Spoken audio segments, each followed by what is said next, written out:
چې په اجړاګانو خلک پیسې ولي نه دا جایز دي او که په ناتخوان چا په کفر یې وکړه دا نیمچه مولیان نه که ناتخوان باندې کفر یې وکړې او په واده کې په ډمانو اجړاګانو سم باران کړي او سار چې امام له د نکاح پیسې ورکوي پېښور کې څونه پیسې دي استاد جي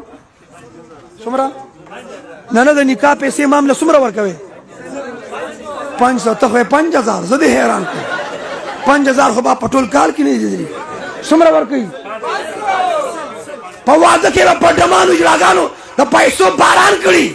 او سار چې امام صاحب نکاح وتړي د واده کړي پلار به واسکټ داسې کي 500 روپۍ به راوباسي چې استاد جي دا واخله خو په نکاح پیسې ښه نه وي دنه اوس مفتي اعظم پاکستان جوړ شو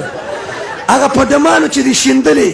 هلته خو دې دا نه چې ښه نه وي خو چې د مولا جیب ته ځي نو چې د مولا جیب ته ځي ستا در شي توجه